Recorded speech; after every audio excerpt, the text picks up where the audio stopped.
Hello friends, very good morning. Welcome to Daily Vocabulary from the Hindu. Never before offer on UPSC Infinity LTX classes హిస్టరీలోనే the best ever offer. ఇంతకుముందు ఎప్పుడు తీసుకురాని offer ఈ month 30వ తారీఖు వరకు తీసుకొస్తున్నాం. ఈ రోజు వరకు మన యూపీఎస్సీ ప్రోగ్రాంలో జాయిన్ కాని వాళ్ళు ఎవరైనా ఉంటే వాళ్ళకి కేవలం 45,000 రూపాయలకే entire UPSC infinity course access అనేది ఇవ్వడం జరుగుతుంది. ప్లస్ ఆల్రెడీ మన దగ్గర ఎన్సీఆర్టీ కానీ, కరెంట్ అఫైర్స్ కానీ, హిస్టరీ కానీ, ఎకానమీ కానీ, సింగిల్ సబ్జెక్ట్స్ ఏమైనా తీసుకున్నా, 2 సబ్జెక్ట్స్ తీసుకున్నా వాళ్ళు కూడా రిమైనింగ్ అమౌంట్ ఆల్రెడీ పే చేసింది మైనస్ చేసి రిమైనింగ్ అమౌంట్ పే చేసి 45,000 అది మైనస్ చేసి అప్గ్రేడ్ అవ్వచ్చు. ఇంగ్లీష్ ఇన్ఫినిటీకి 3,000 కట్టిన వాళ్ళు కూడా ఆ 3,000 మైనస్ చేసి రిమైనింగ్ అప్గ్రేడ్ అయ్యే ఛాన్స్ ఉంది. ఇన్స్టిట్యూట్లో ఏ కోర్సులో జాయిన్ అయిన వాళ్ళైనా ఆ మైనస్ చేసి రిమైనింగ్ అమౌంట్ కట్టి యూపీఎస్సీ ఇన్ఫినిటీకి అప్గ్రేడ్ అవ్వవచ్చు. ఈ ఆప్షన్ కూడా ఉంది. సో అప్గ్రేడ్స్కి కొత్తగా జాయిన్ అయ్యే వాళ్ళకి అద్భుతమైన అవకాశం. Don't miss this. అండ్ మీ అందరికీ తెలుసు it comes with lifetime వ్యాలిడిటీతో వస్తుంది. మీరు ఈ నెంబర్కి మీరు కాంటాక్ట్ చేసి ఫర్దర్ వివరాలు తీసుకోవచ్చు. కేవలం 30వ తారీఖు లోపు మాత్రమే. అయితే యూపీఎస్సీ ఇన్ఫినిటీలో ఏమేమి ఇంక్లూడ్ అవుతాయి? General studies prelims and mains, UPSC CSAT, current affairs prelims and mains, NCERT foundation, prelims test series, daily mains answer writing. వీటితో పాటు you also get complimentary access to group 1, group 2 Telangana, AP, RBI grade B, bank PO clerk, SSC, RRB అన్ని competitive exams ఎల్టెక్స్ class offer చేస్తుంది. UPSC infinity ప్రోగ్రాంలో ఉన్న వాళ్ళకి ఈ మొత్తం యూపీఎస్సీకి అవసరమైన దాంతోపాటు ఇవి కూడా వస్తాయి with life time validity, with excellent quality of teaching. And ఇది మీరు కాంటాక్ట్ చేయాల్సిన నెంబర్. అన్ని క్లాసెస్ కూడా బైలింగ్వల్ మెథడాలజీలో, అంటే మీకు వెబ్సైట్లో యూట్యూబ్లో ఎలా కనిపిస్తున్నాయో అలాగే బైలింగ్వల్ మెథడాలజీలో ఇంగ్లీష్లో కంటెంట్ ఉంటుంది, ఎక్స్ప్లెనేషన్ తెలుగులో ఉంటుంది. ఈ రకంగా మనం ముందుకు వెళ్ళడం అనేది సాగుతుంది. ఈ నెంబర్కి మీరు కాంటాక్ట్ చేసి ఫర్దర్ వివరాలు ఏమైనా కొనుక్కోవాలి అనుకుంటే కొనుక్కోవచ్చు. మీరు ఆల్రెడీ మన బ్యాంక్ స్టూడెంట్ లేదా SSC student, railway student, RBI student అయితే మీరు కూడా యూపీఎస్సీ ఇన్ఫినిటీకి అప్గ్రేడ్ అవ్వచ్చు. మీరు ఆల్రెడీ పే చేసింది మైనస్ చేసి 45కి మీరు పెట్టిన దానికి డిఫరెన్స్ కడితే సరిపోతుంది. Only bank and SSC prepare అవ్వాలనుకునే వాళ్ళకి వైజాగ్లో ఆఫ్లైన్ క్లాసెస్ రన్ అవుతున్నాయి నా ఆధ్వర్యంలో. I'm handling majority of the classes myself. ఇది మీరు విశాఖపట్నం మన ఎంవిపి కాలనీ బ్రాంచ్కి వచ్చి 2-3 రోజులు డెమో కావాలంటే వినొచ్చు. ఇనాగరల్ ఫీ ఇంకో 15th వరకు ఈ ఇనాగరల్ ఫీ అనే 12,000 వ్యాలిడ్, తర్వాత నుంచి 15,000 అయిపోతుంది. సో ప్లాన్ చేస్తున్న వాళ్ళు 15th నవంబర్ లోపు వచ్చి జాయిన్ అవ్వడానికి ప్రయత్నం చేయండి. 12,000కే మీరు జాయిన్ అవ్వచ్చు. దాటిందా 15 అవుతుంది, మరి వెనక్కి తగ్గేదేమీ ఉండదు. ఇది ఫీజు వివరాలు. ఈ నెంబర్కి మీరు కాంటాక్ట్ చేయొచ్చు. అండ్ ఆన్లైన్ జాయిన్ అయ్యే వాళ్ళకి ఆఫ్లైన్ జాయిన్ అయ్యే వాళ్ళకి ఆన్లైన్ క్లాసెస్ ఫ్రీగా వస్తాయి.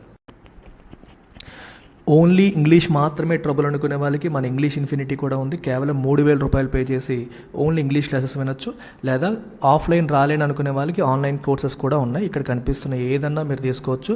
వివరాల కోసం ఈ నెంబర్కి కాల్ చేయొచ్చు. సో ఇవాల్టి పేపర్ మీరు ఒకసారి గమనిస్తే హిందూ పేపరు ఫ్రంట్ పేజ్, మనం if you see this front page ఇక్కడ మనకి ఏం కనిపిస్తుంది? ఇవాళ supreme court orders release of all life convicts in Rajiv case. Rajiv Gandhi హత్య కేసులో ఎవరైతే అరెస్ట్ చేయబడి జీవిత ఖైదు అనుభవిస్తున్నారో వాళ్ళందరినీ రిలీజ్ చేయమని సుప్రీంకోర్టు ఆర్డర్ పాస్ చేసింది. కన్విక్ట్ అంటే ఖైదు చేయబడ్డ వ్యక్తి అంటే అపరాధి అని అర్థం.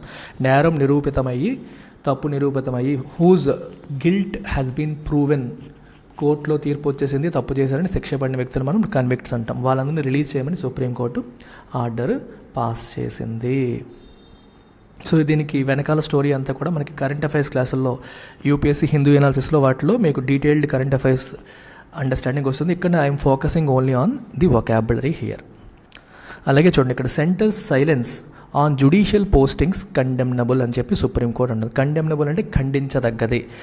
జ్యుడిషియల్ పోస్టింగ్స్ విషయంలో సెంట్రల్ గవర్నమెంట్ సైలెంట్గా ఉంటుంది, చెప్పట్లేదు ఏమీ అని. సో బేసికల్గా నీకు కొలీజియం సిస్టమ్ అని ఉంటుంది సుప్రీంకోర్టులో.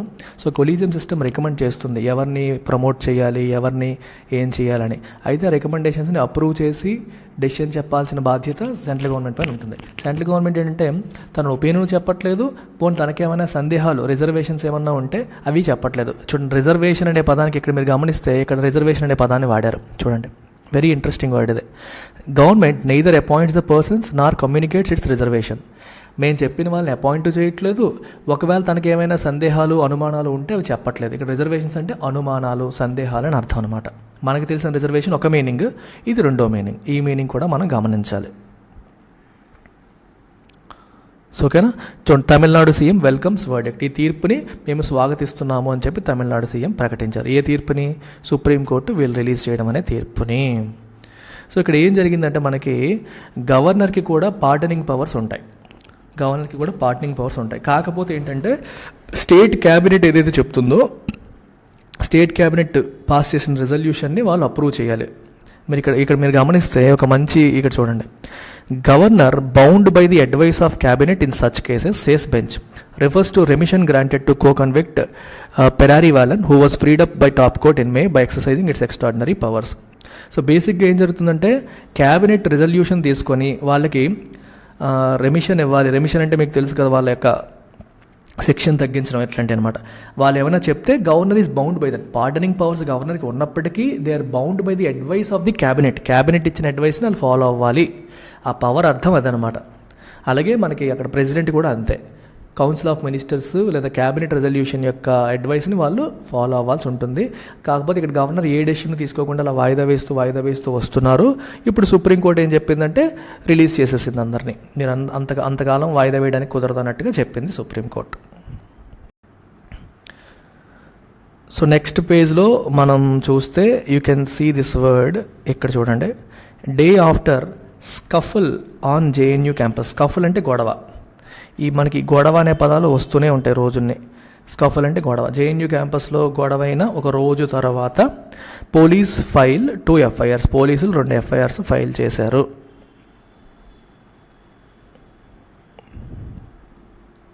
ఎమిడ్ అంటున్నారు, security guards fight back amid harassment incident. Harassments జరుగుతున్న ఈ క్రమంలో, ఎమిడ్ అంటే ఇన్ ద మిడిల్ ఆఫ్, ఇవి జరుగుతున్న క్రమంలో, ఈ సమయంలో సెక్యూరిటీ గార్డులు ఫైట్ బ్యాక్ చేశారు అని అర్థం. ఎమిడ్స్ట్ అంటారనమాట. సో ఈ పేజ్లో మనకి పనికొచ్చే పదాలు ఏమీ లేవు. So I moving on to next page. So ఈ పేజ్లో మీకు చూస్తే ఒక ఇంట్రెస్టింగ్ ఒక ఇడియం కనిపిస్తుంది, a moment of reckoning for Akhilesh Yadav అని చెప్పి. ఏ మూమెంట్ ఆఫ్ రెకనింగ్ అంటే అర్థం ఏంటంటే the time when something important happens. Something అంటే ఎన్నాళ్ళు నువ్వు వెయిట్ చేసిన టైం ఇప్పుడు వచ్చేసింది, లేకపోతే ఎన్నాళ్ళు నువ్వు కష్టపడ్డావు లేదా నువ్వేదో కొన్ని యాక్షన్స్ చేసావు, ఆ యాక్షన్స్ యొక్క ప్రతిఫలం చూసే రోజు వచ్చింది. అలాంటి దాన్ని మనం the moment of reckoning, day of reckoning అని అంటాం. నువ్వు ఎన్నాళ్ళో కొన్ని పాపాలు చేసుకుంటూ వచ్చావు, ఆ పాపాల యొక్క ప్రతిఫలం ఈ రోజు అనుభవించే రోజు వచ్చిందనుకోండి, then you can say this is the day of reckoning అంటాం. నీ పాపాలు పండే రోజు వచ్చింది. లేదా నువ్వు ఎంతో కష్టపడ్డావు, నువ్వు కష్టపడిన దాని ఫలితం చూసే రోజు వచ్చింది. Again you can use the word the moment of the moment of reckoning arrived, the most important day has arrived. ఎన్నాళ్ళు మనం పడిన దానికి, ఎన్నాళ్ళు మనం చేసిన దానికి, లేదా తప్పు కావచ్చు ఒప్పు కావచ్చు, దాని యొక్క ప్రతిఫలం చూసే రోజు వచ్చింది. అలాంటి దానికి మూమెంట్ ఆఫ్ రెకనింగ్ అని చెప్పి అంటాం. Moment of reckoning, day of reckoning అని చెప్పి అంటాం. సో ఇది పదం యొక్క మీనింగ్. ఇక్కడ మీరు చూస్తే Delhi police nabs 3 suspects from Patiala for Dera followers murder. Nab అంటే పట్టుకోవడం. నాబ్ అంటే అర్థం ఏంటి? పట్టుకోవడం. పోలీసులు పట్టుకున్నారు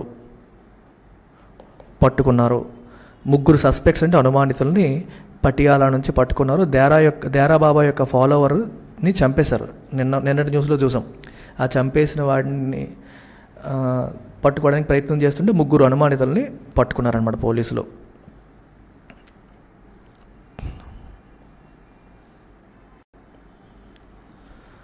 నెక్స్ట్ ఇది చాలా ఇంట్రెస్టింగ్ వర్డ్ ఇక్కడ. Modi says Bengaluru city will be developed on the way Kempegowda envisaged. Envisage అంటే అర్థం ఏంటి? Imagine something to be. Imagine something to be. ఎలా ఉండబోతుంది అంటే బెంగళూరు ఎలా ఉండాలని కెంపెగౌడ కోరుకున్నారో, ఆయన ఎలా ఉండాలని అనుకున్నారో అలా మేము బెంగళూరుని డెవలప్ చేస్తాము. It will be envisaged the way Kempegowda it will be developed the way Kempegowda envisaged. ఆయన ఎలా అయితే కోరుకున్నారో, ఎలా అయితే ఇమాజిన్ చేశారో, ఎలా ఉండాలని అనుకున్నారో అలా మేము బెంగళూరుని డెవలప్ చేస్తాము, బెంగళూరు డెవలప్ అవుతుంది అని మోదీ గారు అంటున్నారు. సో చూడండి ఎంత మంచి వర్డ్ ఎన్విసాజ్ అనేది. ఇమాజిన్ సంథింగ్ టు బి అంటే ఎలా ఉండబోతుంది, ఎలా ఉండాలి అని కోరుకోవడం, ఊహించుకోవడం, ఇమాజిన్ చేయడానికి మనం ఎన్విసాజ్ అనే పదాన్ని వాడతాం. నా భవిష్యత్తు ఇలా ఉండాలి. For example, I envisage to be developing all rural people develop చేసే పొజిషన్లో నేను ఉండాలనుకుంటున్నాను, నన్ను నా పొజిషన్లో చూడాలనుకుంటున్నాను, రైట్. రేపు పొద్దున్న నా భారతదేశం ఎలా ఉండాలి, లేకపోతే నా ఆంధ్రప్రదేశ్ ఎలా ఉండాలి, నా తెలంగాణ ఎలా ఉండాలి. సో ఇలాంటి వాటికి మనం ఎన్విసాజ్ అనే పదాన్ని మనం వాడతాం అన్నమాట. ఇక్కడ చూడండి, 13-year-old gets nod to terminate her pregnancy. 13 సంవత్సరాల అమ్మాయి ప్రెగ్నెంట్ అయిపోయింది, రేప్ చేయబడింది. బేసికల్గా she is a rape victim, కావాలని చేసింది కాదు, రేప్ చేయబడింది, ప్రెగ్నెంట్ అయిపోయింది. సో తను తన ప్రెగ్నెన్సీని టెర్మినేట్ చేయడానికి, అంటే అబార్ట్ చేసుకోవడానికి తనకి అప్రూవల్, నాడ్ అంటే అప్రూవల్ లేదా అనుమతి వచ్చింది, తనకి అనుమతి వచ్చింది. అబార్షన్ చట్టం ప్రకారం తను రేప్ విక్టిమ్ కాబట్టి తనకి అనుమతి అనేది వచ్చింది అబార్ట్ చేసుకోవడానికి. Governor to be intimated on removal of chancellor. Intimate అంటే ఇన్ఫార్మ్. గవర్నర్కి, ఛాన్సలర్ని రిమూవ్ చేసే విషయంలో గవర్నర్కి ఇన్ఫార్మ్ చేయబడతారు అని అర్థం అనమాట. ఇంటిమేట్ అంటే ఇన్ఫార్మ్ చేయడం. 1 month ఆన్ రో over students death in IIT Kharagpur raises. రోజు వస్తుంది కదా గొడవ. మళ్ళీ ఈ గొడవ అనే పదాలు ఎన్నిసార్లు వస్తున్నాయి చూడండి. స్టూడెంట్ చనిపోయాడు, ఆ విషయంలో గొడవ అవుతుంది, డిస్కషన్ అవుతుంది, కాన్ఫ్లిక్ట్ అవుతుంది. ఆ గొడవ అనేది ఏమైంది ఒకసారిగా రేజ్ అంటే బికమ్ వైలెంట్. సో చాలా పెద్దదైపోయింది, వైలెంట్ అయిపోయింది అని అర్థం. సో వైలెంట్గా మారిపోయింది. ఓకే, రేజ్ అంటే ఇక్కడ మీనింగ్ ఏంటి, బికమ్ వైలెంట్ అంటే హింసాత్మకంగా మారింది, రేజ్ అయిపోయింది, పెద్దదైపోయింది అని అర్థం. పెద్దదైపోయింది, హింసాత్మకంగా మారిపోయిందని మనం చెప్పొచ్చు అనమాట. So that is the meaning of rage here. 1, 2. Finally editorial పేజ్లో మీరు తీసుకుంటే ఇక్కడ చూడండి, ఇన్ ఈడబ్ల్యూఎస్ వర్డిక్ట్, ఈడబ్ల్యూఎస్కి సంబంధించిన తీర్పు వచ్చింది రీసెంట్గా. ఏ డిస్క్రిమినేషన్ యాంటీథెటికల్ టు ఈక్వాలిటీ. డిస్క్రిమినేషన్ అంటే అర్థం ఏంటి, వివక్ష చూపించడం, వివక్ష, అందరినీ సమానంగా చూడకపోవడం. ఇక్కడే డిస్క్రిమినేషన్ అంటే ఏమవుతుందంటే మనకి ఓపెన్ కేటగిరీలో ఉన్న వాళ్ళకి మాత్రమే ఈడబ్ల్యూఎస్ అనేది వర్తింపజేస్తున్నారు. ఎస్సీ, ఎస్టీ, ఓబీసీలో ఉన్న వాళ్ళకి ఈడబ్ల్యూఎస్ కోటా ఇవ్వట్లేదు. సో దాన్నే డిస్క్రిమినేషన్ అని చెప్పి అన్నారు.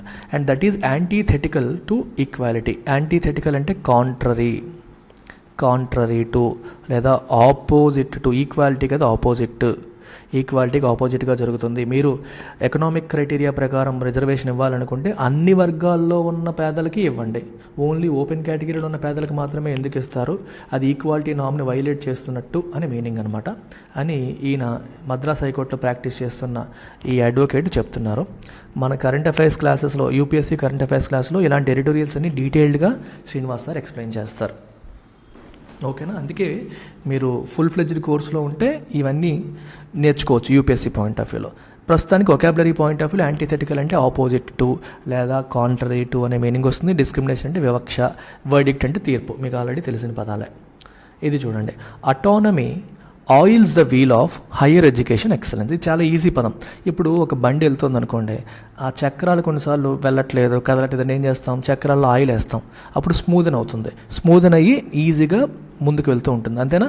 So oil the wheel of అంటే అర్థం ఏంటి, ప్రోగ్రెస్ అనేది ఈజీగా జరిగేలాగా చేయడం, స్మూత్గా ప్రోగ్రెస్ అయ్యేలాగా చేయడం, అంటే అర్థం ఏంటంటే హెల్ప్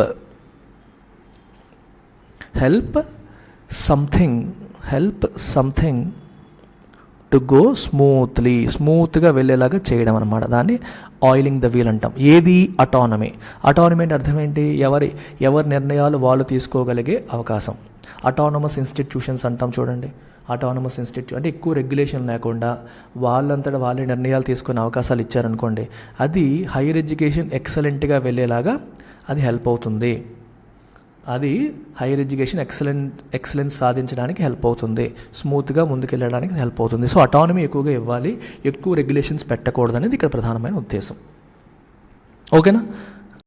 అండ్ ఫైనల్లీ మరొక్కసారి చెప్తున్నాను, నెవర్ ఎవర్ బిఫోర్, ఇంతకుముందు ఎప్పుడూ రాలేదు, ఇకపై రాదు. నెవర్ బిఫోర్ ఎవర్ ఆఫ్టర్ అని సినిమాలో డైలాగ్ వస్తుంది కదా, అలా అనుకోండి. యూపీఎస్సీ ఇన్ఫినిటీ సివిల్స్ ప్రిపేర్ అవ్వాలి అనుకుంటున్న ప్రతి ఒక్క ఆస్పిరెంట్కి మళ్ళీ ఎప్పుడు రాని ఆఫర్ తీసుకొచ్చాము ఈ మంత్. అతి తక్కువ ఫీజు 45,000కే లైఫ్ టైం వ్యాలిడిటీతో యూపీఎస్సీ ఆస్పిరెంట్కి కావాల్సిన అన్నీ కూడా ప్రొవైడ్ చేస్తూ కాంప్లిమెంటరీ యాక్సెస్ మళ్ళీ గ్రూప్ 1కి, గ్రూప్ 2కి, బ్యాంక్ ఎగ్జామ్స్కి, ఎస్ఎస్సికి, ఆర్బీఐ, గ్రేడ్ బికి, అన్ని కాంపిటేటివ్ ఎగ్జామ్స్కి కాంప్లిమెంటరీ యాక్సెస్ కూడా ఇవ్వడం అనేది జరుగుతుంది. I hope you will make use of this. Take care. Bye.